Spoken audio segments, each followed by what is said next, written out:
Assalamualaikum warahmatullahi wabarakatuh. Kembali lagi di channel Berita Mistis. Untuk kisah kali ini masih melanjutkan dari kisah yang sebelumnya, sebuah kisah yang berjudul Musafir. Sebuah cerita dari kiriman teman subscriber kita yang bernama Rendra Channel. Dan sebelum kita masuk ke ceritanya, tekan dulu tombol like video ini dan jangan lupa tekan juga tombol subscribe channel ini. Dan nyalakan juga lonceng notifikasinya agar tidak ketinggalan cerita-cerita lainnya dari channel ini. Dan buat teman-teman yang punya pengalaman horor dan pengen dibawakan di channel ini, nanti teman-teman bisa hubungi langsung kontak admin kami yang sudah saya sertakan di kolom deskripsi. Dan seperti apa untuk kelanjutan kisah ini? Langsung saja kita simak berikut ini.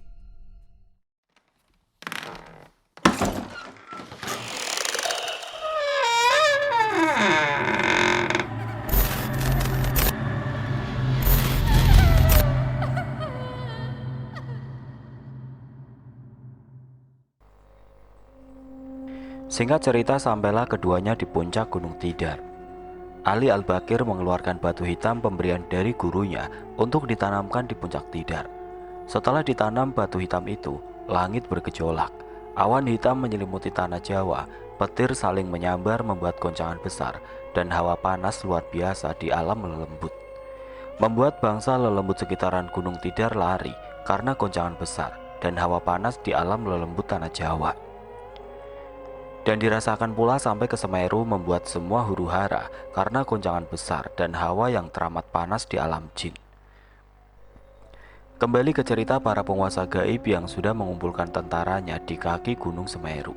Dan para penguasa gaib sudah bersiap dengan para tentara perangnya. Ratu Kidul memerintahkan anak buahnya memantau pergerakan Muhammad Ali Al-Bakir. Sebagai informasi, karena adanya goncangan besar dan hawa yang sangat panas di alam lelembut. Arya Kusuma, aku perintahkan kau memantau pergerakan manusia itu yang menuju ke arah Semeru. Cepat, berikan informasi itu ke saya. Biar saya informasikan ke Pangeran Ambar Kusuma Jati, karena mungkin dia sekarang ada di puncak gunung di pertengahan Jawa. Panglima Ratu Kidul itu bersiap berangkat dan memantau pergerakan Muhammad Al-Bakir untuk diberikan informasi kepada raja, yaitu Ratu Kidul. Melesatlah Arya Kusuma dan para anak buahnya menuju yang ditunjuk Ratu Kidul, guna memantau pergerakan Muhammad Al-Bakir dalam menjalankan tugas menuju ke arah Gunung Semeru. Arya Kusuma pun dengan sangat cepat melesat, hingga singkat cerita sampailah dia melihat pergerakan Muhammad Ali Al-Bakir dengan Muhammad Salman Al-Hashim di puncak Gunung Tidar. Persembunyian Arya Kusuma diketahui oleh Ali Al-Bakir hingga dia melemparkan tanah yang sudah dibacakan doa, hingga keluarlah Arya Kusuma dari persembunyiannya, dan Panglima Arya Kusuma mencoba menyerang. Namun dengan cepat Ali mengayunkan tongkat kayunya hingga terpental jauh dan meringis kesakitan. Arya Kusuma, Panglima Ratu Kidul, sedang apa kau mengintai kami? Sebaliknya, kau sedang apa bersama manusia ini yang akan mengarah ke Gunung Semeru? Saya hanya mengarahkan menuju ke Semeru, bukan untuk berperang, karena kita sudah ada perjanjian antara Ratu Kidul dengan saya. Saya hanya mengarahkan manusia ini menuju Semeru, ucap Salman Al-Hashim. Bohong kau, Salman. Akan saya laporkan kepada raja saya. Biar perjanjian itu dihapuskan oleh Raja Arya Ambarkusuma Jati. Sialan kau. Dan hawa panas batu apa yang kalian tanam di gunung ini? Saya akan bertemu dengan rajamu. Beritahu kepada dia, saya akan datang menemuinya di Semeru. Kau lihat dengan kedua matamu, apakah saya bawa pasukan menuju ke Semeru? Saya ditugaskan mengarahkan manusia ini, hanya mengarahkan, bukan untuk berperang. Kalaupun kau menginformasikan dan mengadu domba saya dengan Raja Arya Ambarkusuma Jati, silakan, saya menaati perjanjian itu. Kalaupun dihapuskan, pasti ulah dari hasutan kalian. Akan saya laporkan kau telah menyerang saya. Dengan segera Panglima Arya Kusuma melesat cepat menuju ke Semeru dengan membawa informasi yang sangat berharga. Ditambah dia terluka saat mengintai, dan ini kesempatan bagi Ratu Kidul mematahkan perjanjian dengan para jin muslim penguasa di ujung barat Jawa, agar perang kembali bergejolak dan segera menguasai laut-laut di seluruh Nusantara. Itulah ambisi penguasa Laut Kidul, menguasai seluruh laut di Nusantara. Kau kenal dengan jin itu, Salman? Saya sangat mengenalnya. Dia dulu bertempur melawan pasukan saya. Dia panglima perang dari Laut Kidul. Dia pasti disuruh penguasa Laut Kidul memata-matai pergerakanmu dan pasti mengadu domba pada Raja Arya Ambarkusumajati agar mematahkan perjanjian dengan saya. Saya punya feeling pasti dia menginformasikan dengan hasutan kepada Raja Ambarkusuma. Benar saja setelah panglima itu datang dan menginformasikan ke rajanya Laut Kidul. Dengan segera Ratu Kidul membisikkan kepada Raja Arya Ambarkusumajati bahwa manusia itu bersama Muhammad Salman Al-Hasim dan akan menyerang Semeru karena Salman sudah melukai panglima perangnya. Maaf pangeran, saya mendapatkan informasi dari panglima perang saya bahwa manusia itu bersama Muhammad Salman Al-Hasim dan sudah menyerang panglima saya dengan terluka sangat parah. Semuanya karena ulah Salman Al-Hasim. Patahkan perjanjian itu, kita gempur habis kerajaannya yang ada di barat setelah melumpuhkan manusia itu. Dan mereka sedang di puncak Tidar, menanamkan batu yang membuat huru-hara di alam lelembut, membuat semua berlari akibat panas yang dikeluarkan batu hitam itu. Baik, saya terima informasi itu dan siagakan pasukan perang sekarang juga, ucap Raja Ambarkusumajati. Namun Ismoyo segera datang dan menasihati Ratu Kidul agar tidak merubah situasi menjadi perang. Raja, sebaiknya kita tunggu manusia itu. Jangan siagakan perang seolah-olah kita menyambut kedatangan dengan penuh hawa nafsu dengan menyiagakan perang. Apalagi ada perjanjian antara Ratu Kidul dengan penguasa ujung barat Jawa, Muhammad Salman Al-Hasim. Kita taati perjanjian yang telah disepakati. Ismoyo Jati, bukankah kau sudah lihat panglima saya terluka parah oleh Salman Al-Hasim? Berarti dialah yang melanggar perjanjian itu. Saya akan menghabisinya sekarang juga. Dendam saya belum terbalaskan. Sabar Raja Kidul, tahan amarahmu. Kita lihat dulu situasinya. Jikalau memang Salman Al-Hasim melanggar perjanjian itu, kita akan berperang melawannya. Senyum Ratu Kidul kepada sesepuh Ismoyo membuatnya tenang. Dan akhirnya akan terjadi perang besar kembali demi menguasai seluruh lautan Nusantara. Karena kalau ada yang menyerang di perjanjian antara Laut Kidul dengan penguasa Jin Muslim Barat, dia harus pergi dari Nusantara. Itulah yang diinginkan Ratu Kidul, agar kerajaan Islam di Barat pergi ke timur, tempat kerajaannya berasal, di Laut Merah. Semua pasukan perang disiagakan di kaki Gunung Semeru dan singkat cerita, datanglah Muhammad Ali Al-Bakir dan Salman Al-Hasim. Terkaget melihat pemandangan mengerikan pasukan siaga perang yang sangat banyak, hingga membuat Salman menghela nafasnya dengan panjang. Salman pun berbicara, "Ini semua pasti ulah Raja Kidul. Dia pasti menghasut Raja Arya Ambarkusuma bahwa saya menyerang panglima perangnya dan melanggar perjanjian yang telah disepakati demi ambisinya menguasai seluruh lautan Nusantara. Aku tidak tahu soal perjanjianmu dengan raja itu. Saya hanya ingin berdiskusi, bukan untuk perang. Tapi kalau penyambutan mereka seperti berperang, terpaksa saya akan melawannya, walaupun sendirian," ucap Ali Al-Bakir. "Biar saya berbicara dengan Raja Ambarkusuma bahwa saya hanya mengarahkanmu dan tidak melanggar perjanjian itu. Dia pasti telah menghasut Raja Arya Ambarkusumajati." Di sisi lain, Raja Kidul membisikkan kepada Raja Arya untuk segera berperang karena Salman sudah melanggar perjanjian dengan menyerang panglimanya. "Lihat pangeran, siapa yang bersama manusia itu? Salman Al-Hasim yang telah melukai panglima saya. Tunggu apa lagi? Kita habisi mereka berdua dan patahkan perjanjian itu untuk mengusirnya dari tanah Nusantara." Dengan teriakan kencang, Salman Al-Hasim berbicara, "Saya tidak menyerang panglimamu Ratu Kidul. Dia mengintai kami berdua dan bersembunyi. Diketahui oleh Ali Al-Bakir dan panglima itu malah ingin menyerang kami. Dan Ali Al-Bakir menghantamnya dengan tongkatnya karena dia hendak menyerang kami." Namun teriakan itu tidak dihiraukan. Karena hasutan itu, Raja Ambarkusumajati memerintahkan menyiagakan pasukan perang melawan Muhammad Ali Al-Bakir di kaki Gunung Semeru. Ulah dari hasutan Panglima Perang Kidul membuat semua penguasa gaib tanah Jawa meninggi amarahnya dan tidak ada lagi diskusi. Yang ada hanya berperang. Siapa yang lebih kuat, dia yang akan menang. Dan Ismoyo Jati datang menghadap ke Muhammad Ali Al-Baqir dengan titah raja karena Salman Al-Hasim telah memukul panglima perang Raja Kidul. Dan yang terjadi, peranglah dimulai. Karena Ismoyo Jati sudah mengingatkan Muhammad Ali Al-Baqir untuk kembali ke wilayahnya atau mengadu kesaktian dengan para penguasa tanah Jawa. Salam Cabagus, lebih baik kau meninggalkan tanah Jawa ini, biar tidak terjadi perang besar. Kau kembalilah ke wilayahmu, atau akan terjadi perang besar di kaki Gunung Semeru. Dan kau Salman, bukankah ada perjanjian dengan penguasa Kidul? Saya dan raja saya menengahi perang besar antara kau dengan penguasa Kidul. Saya tidak menyerangnya. Saya menghormatimu Pangeran Ismoyo. Kau sebut tanah Jawa. Saya hanya mengarahkan Muhammad Al-Baqir menemui Raja Arya Ambarkusuma Jati, tapi Panglima Perang Kidul mengintai dan diketahui oleh Ali. Dan mereka mencoba menyerang kami. Refleks Ali Al-Baqir mengayunkan tongkatnya ke arah panglima itu, hingga terkapar tidak berdaya. Saya tidak menyerang, bahkan menyentuh panglima itu pun saya tidak lakukan, dan hanya berdiri diam. Namun Muhammad Ali Al-Baqir berkata kepada Ismoyo bahwa dia hanya ingin mengobrol dengan raja penguasa tanah Jawa untuk dimintai alasan kenapa selalu menghalau para penyiar agama dari timur dan mereka kembali dari wilayah tanah Jawa menuju ke timur karena banyak ulah dari bangsa penguasa tanah Jawa.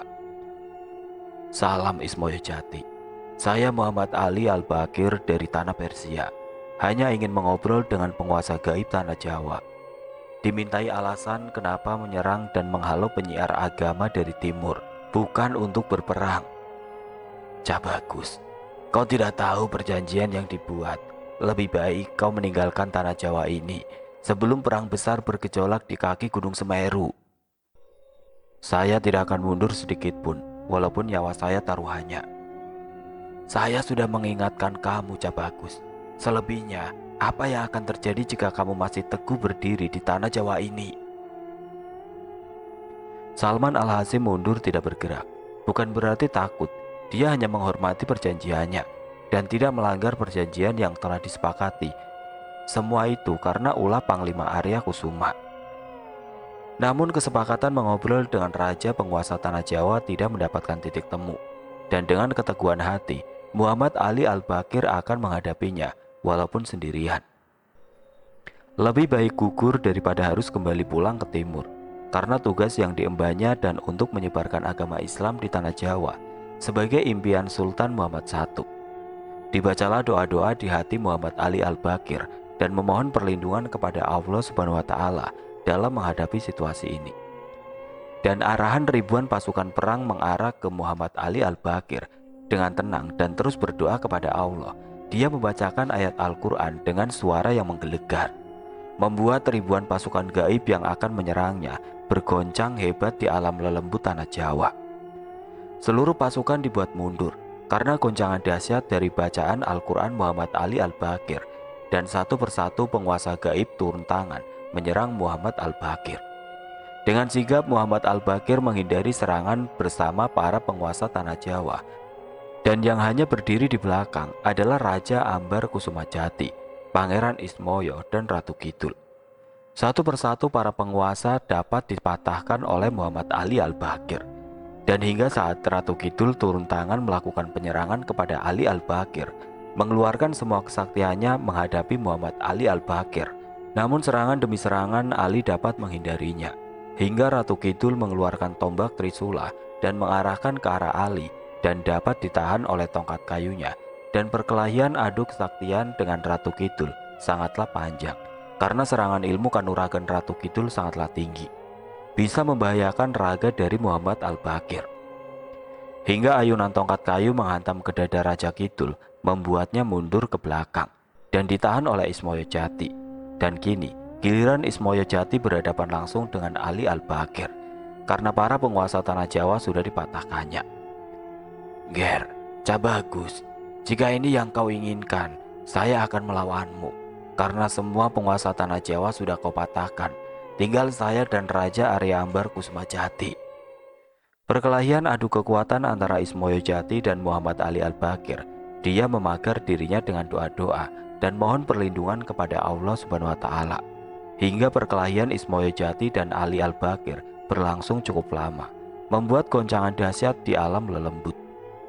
Dengan gemak takbir terseretlah Pangeran Ismoyo ke belakang, dan pada akhirnya penguasa gaib Tanah Jawa turun tangan dan melesat cepat di hadapan Muhammad Ali Al-Bakir, yaitu Raja Arya Ambar Kusuma Jati, berhadapan jarak 10 meter.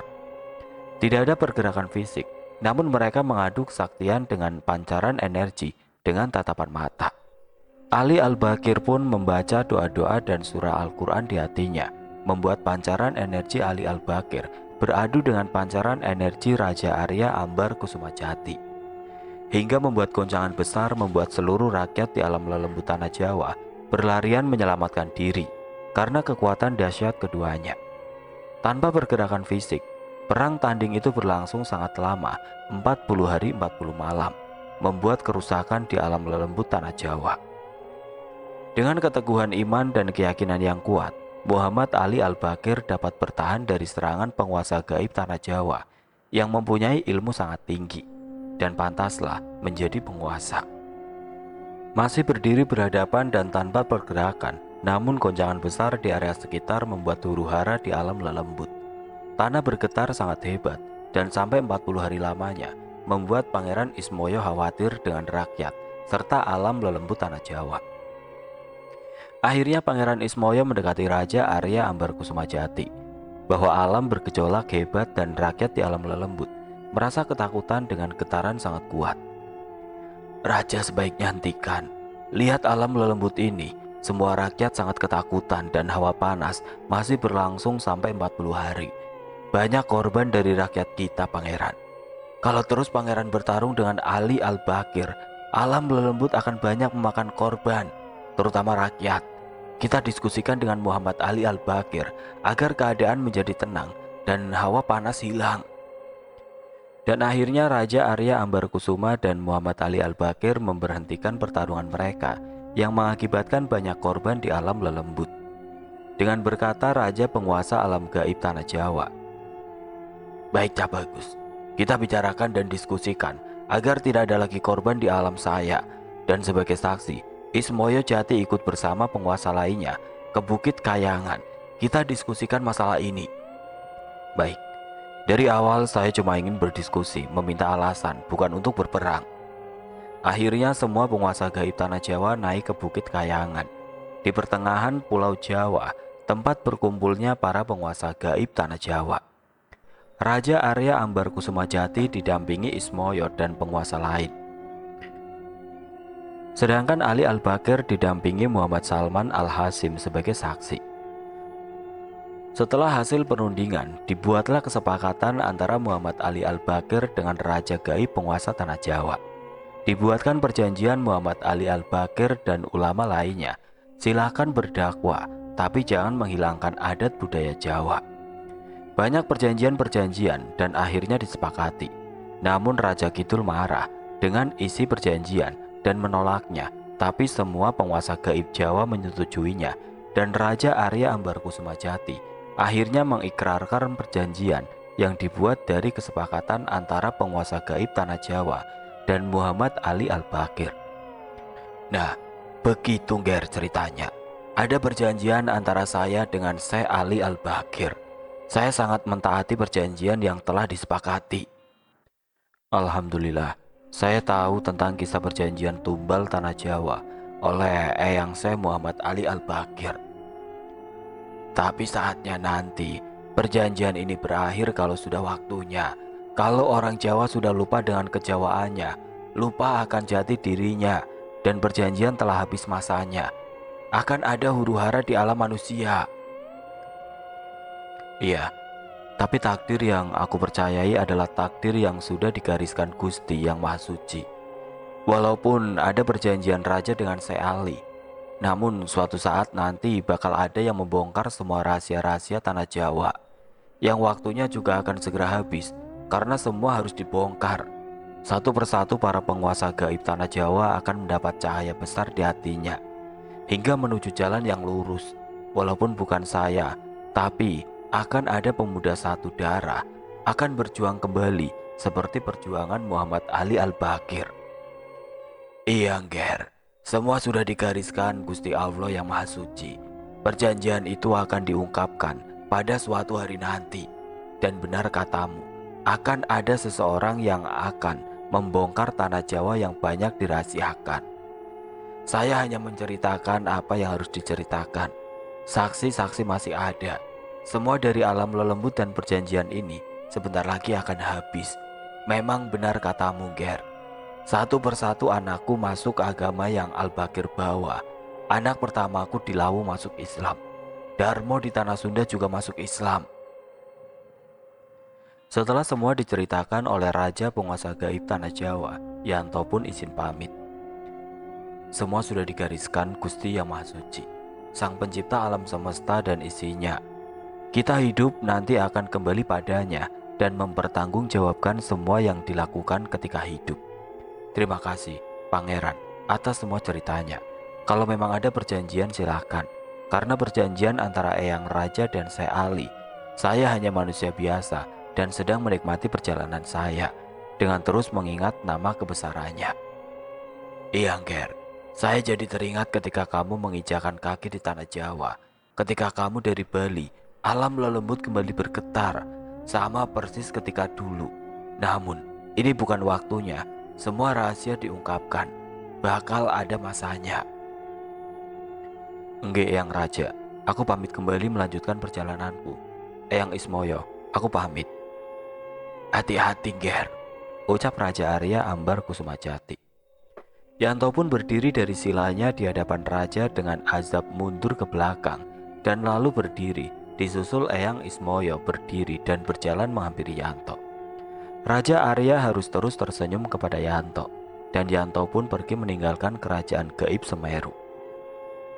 Salam Eyang, saya pamit. Yanto dan Eyang Ismoyo pun keluar dari pendopo besar dan kembali syair-syair langgam Jawa dinyanyikan Eyang Ismoyo. Dan tidak lama Yanto pun sudah berada di kaki Gunung Semeru. Ya wes, Ger, hati-hati di perjalanan. Terima kasih kamu sudah mau mampir di gubuk ini. Iya Eyang, saya juga terima kasih telah diberitahu sejarah perjanjian ini. Dan saya akan ke Bromo. Mungkin butuh beberapa hari untuk berjalan ke Gunung Bromo.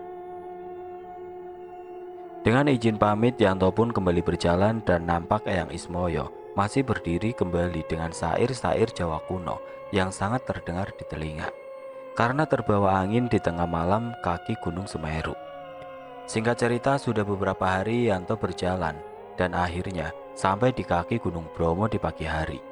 Yanto langsung menancapkan paku emasnya di kaki Gunung Bromo dengan kembali menggali tanah dan memasukkan paku emas di dekat batu besar di kaki Gunung Bromo.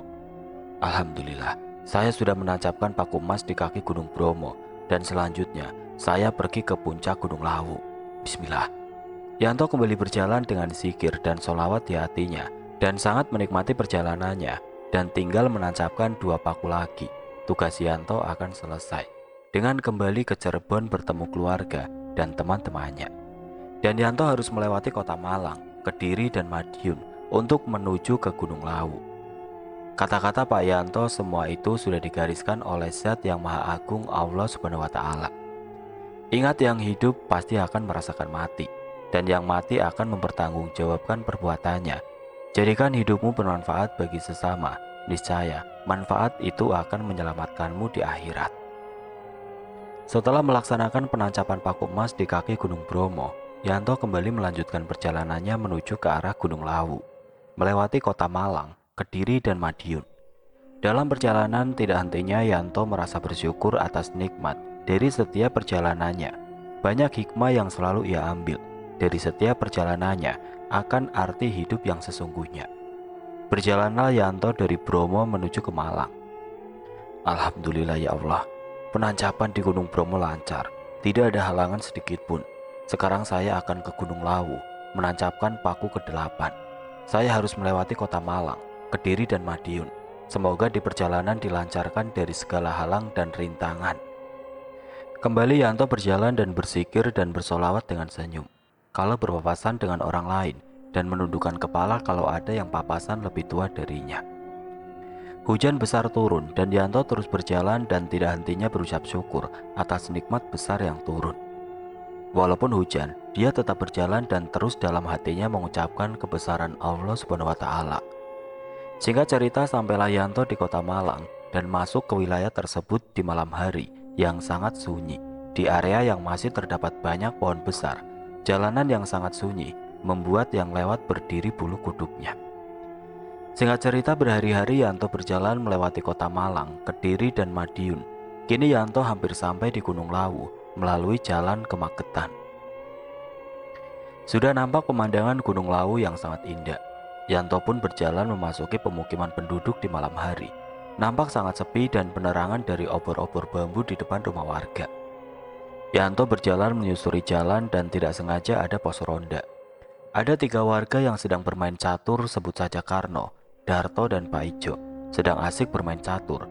Dan Yanto pun mendekati ke arah pos ronda dan memberi salam. "Assalamualaikum, Pak," dan dijawab bersamaan oleh ketiga warga tersebut. "Saya Yanto, apa boleh numpang istirahat?" "Silakan Mas, boleh banget, monggo. Saya Pak Ijo, ini Darto dan Karno. Biasa Mas, jaga kampung sambil main catur."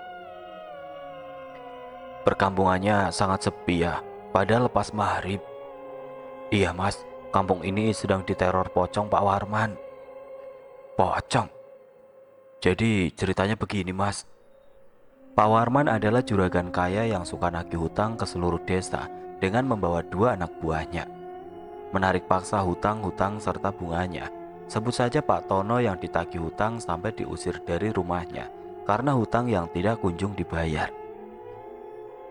"Tono, Tono, keluar kau," ucap Pak Warman.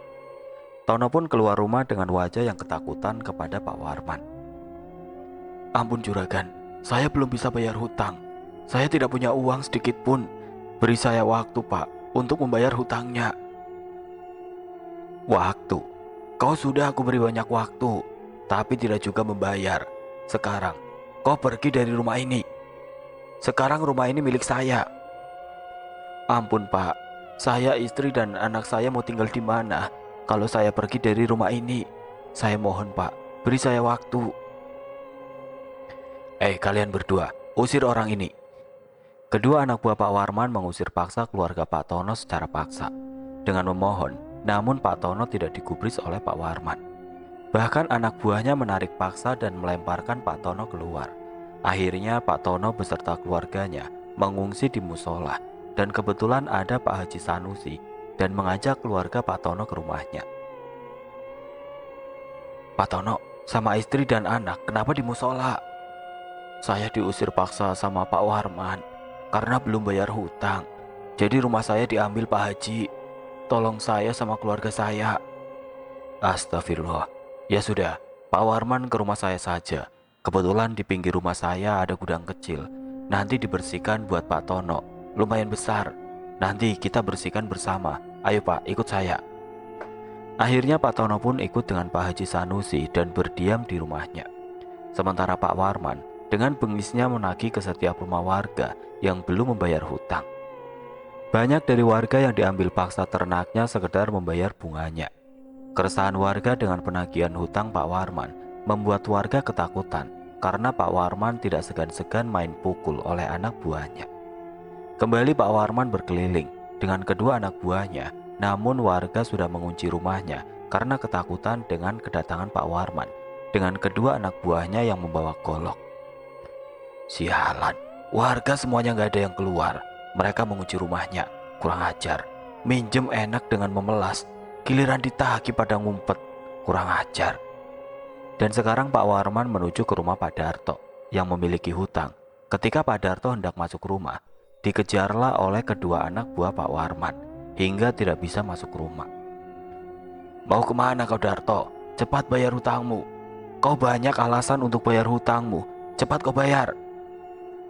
"Saya sedang tidak bekerja Pak Warman, jadi saya belum bisa bayar hutang saya." "Bunganya saja sudah menumpuk. Sekarang juga kau bayar, atau kambingmu akan saya bawa." "Jangan Pak Warman, itu ternak saya satu-satunya. Jangan diambil, saya janji saya akan bayar bunganya." "Ah, banyak alasan kau Darto. Beberapa kali alasanmu sama. Kalian, ambil kambingnya bawa pulang. Saya mohon, Jangan bawa kambing saya, Pak. Namun kedua anak buah Pak Warman menendang Darto hingga tersungkur ke belakang. Mereka langsung membawa kambing Pak Darto yang diikat di samping rumahnya dan membawa pergi. Pada saat itu warga sangat resah dengan penagihan hutang yang secara paksa dan bengis oleh Pak Warman. Hingga suatu ketika Pak Warman hendak menagih hutang ke salah satu warga. Karena kondisi tiba-tiba hujan besar, hingga dia mengeluarkan payungnya dan berjalan menuju ke rumah warga. Sebut saja Pak Tardi, yang sedang banyak ramai orang di rumahnya. Ada apa di rumah Tardi? Tumben banyak orang. Kalian, cepat panggil Tardi keluar rumah. Kedua anak buah Pak Warman dengan membawa goloknya masuk di depan rumah Pak Tardi yang banyak orang, memanggil dengan suara keras. Kalian berdua berucaplah yang sopan. Keluarga ini sedang berduka. Pak Haji jangan ikut campur urusan hutang. Pak Warman menagih ke rumah ini. Tardi, keluar kau. Cepat kau bayar hutangmu. Sabar Pak Warman. Pak Tardi sedang berduka. Anaknya meninggal dunia. Alangkah lebih baik menagih hutangnya nanti saja, Pak. Pak Sanusi jangan ikut campur urusan saya dengan Tardi, atau saya tidak segan-segan pula memukul Anda, Pak Sanusi. Pak Sanusi hanya menghela nafas panjang, nampak raut sedih dan ketakutan Pak Tardi dan menundukkan kepalanya. Saya nggak peduli keluargamu mati. Yang penting kau bayar hutangmu, Tardi. Saya janji, besok saya bayar bunganya, Pak Warman. Hari ini saya sedang berduka, tolong kasih saya waktu. Nampak warga sekitar sudah sangat geram dengan ulah Pak Warman dengan kedua anak buahnya. Namun apa daya, warga yang sedang berada di dalam rumah Pak Tardi hanya terdiam. Bahkan banyak pula yang ketakutan karena memiliki hutang pada Pak Warman. Baiklah, saya kasih waktu besok pagi. Kalau kau tidak bisa bayar hutang, terpaksa rumahmu aku ambil. Ayo pergi. Pak Warman pergi dengan kondisi guyuran hujan lebat dengan membawa payung. Pak Warman baru melangkah 30 meter. Tiba-tiba petir menyambar tubuh Pak Warman dan membuat seluruh warga berdiri karena suara petir yang sangat menggelegar. Dan nampak kedua anak buah Pak Warman lari ke rumah Pak Tardi dan berteriak, "Tolong, tolong!" Sontak warga berdiri dan melihat kedua anak buah Pak Warman berteriak. Kalian, kenapa berteriak? Ada apa?" ucap Pak Sanusi. "Tolong Pak Haji, Pak Warman tersambar petir. Tolong Pak Haji." Nampak raut warga ada yang senang, ada pula yang merasakan kasihan. Akhirnya Pak Sanusi mengarahkan warga untuk melihat kondisi Pak Warman. Hujan pun mulai reda. Kini warga melihat kondisi Pak Warman yang tersambar petir. Ketika warga melihat Pak Warman sudah tergeletak dengan sangat mengenaskan, hitam legam dengan kepala terurai, membuat seluruh warga mual dibuatnya. Innalillahi wa inna ilaihi roji'un. Ayo Pak, yang punya kain panjang, bawa ke sini, kita angkat jenazahnya. Akhirnya jenazah Pak Warman ditutupi sarung dan dibawa ke rumahnya yang tidak jauh dari desa itu. Sesampainya di rumah, nampak istri Pak Warman histeris melihat Pak Warman yang sudah tidak bernyawa. Dan kedua anaknya pun menangisi kematian Pak Warman yang sangat mengenaskan. Tubuh Pak Warman dibaringkan di ruang tamu. Singkat cerita, kain kafan sudah diganti berkali-kali. Karena cucuran darah hitam keluar dan berbau, akhirnya Pak Sanusi dan warga di pagi itu sekalian menguburkan jenazah anak Pak Tardi dan juga Pak Warman secara bersamaan di makam desa setempat. Ketika jenazah Pak Warman dimasukkan ke dalam liang lahat, kondisi mendung hendak hujan. Namun tiba-tiba hujan datang dengan sangat lebat dengan petir yang menyambar menggelegar, membuat Darto yang ada di liang lahat langsung menutupnya dengan papan kayu. Dia tidak tahu bahwa ikatan tali pocong Pak Warman belum dibuka karena warga berlarian dengan kondisi hujan besar disertai petir. Pak Sanusi dan beberapa keluarga yang bertahan mendoakan dengan doa-doa oleh Pak Haji Sanusi. Warga pulang ke rumahnya masing-masing. Namun di pikiran Darto terbayang apakah dia sudah membuka tali kain kafan pengikat kepala. Tadi saya sudah buka ikat kepala Pak Warman belum ya? Aduh, lupa saya. Mungkin sudah, ucap Darto di hatinya dan berjalan dengan warga lainnya. Maghrib pun tiba, nampak suasana desa tersebut yang hanya diterangi obor-obor bambu. Dengan kondisi desa yang sedikit mencekam, lolongan anjing tidak henti-hentinya melolong. seolah-olah menandakan sesuatu buruk yang akan datang ke desa itu. Di rumah Darto sedang terduduk. Darto di depan rumahnya menikmati kopi dan sebatang rokoknya menikmati udara malam. Namun lolongan anjing tidak henti-hentinya membuat Darto merinding. Suasana desa kok jadi begini ya? Dan lolongan anjing dari tadi terus-terusan. Mana merinding lagi, asem. Sedang asiknya bergumam di hatinya, tiba-tiba terdengar suara. Darto, Darto. Panggilan itu membuat Darto terdiam, karena suara itu sangat tidak asing bagi Darto. Dengan badan bergetar, Darto melirik ke samping rumahnya, dan dibuat kaget dengan sosok berbalut kain putih dengan wajah hitam dan kapas masih di hidungnya. Membuat Darto hanya mematung dan terbelalak ketakutan. Sosok pocong Pak Warman membuat Darto jatuh pingsan.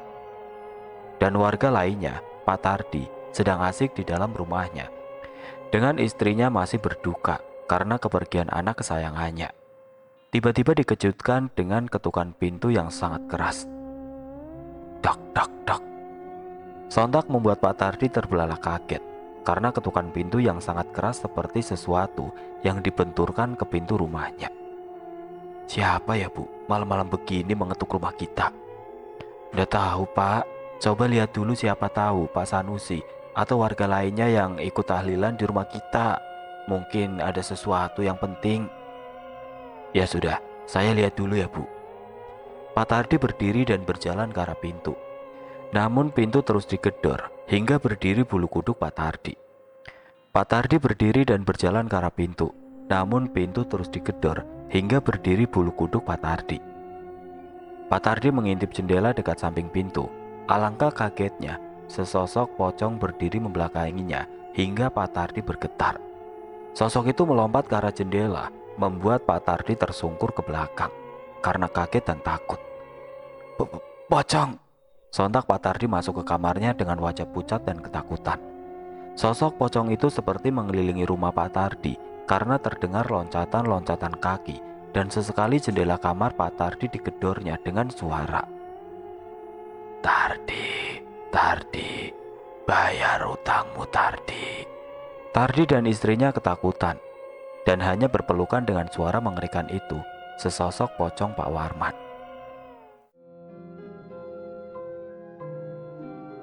Oke teman-teman, sampai di sini dulu ceritanya. Nantikan kelanjutan kisah ini di video berikutnya. Agar tidak ketinggalan, klik tombol subscribe channel ini dan nyalakan lonceng notifikasinya. Wassalamualaikum warahmatullahi wabarakatuh.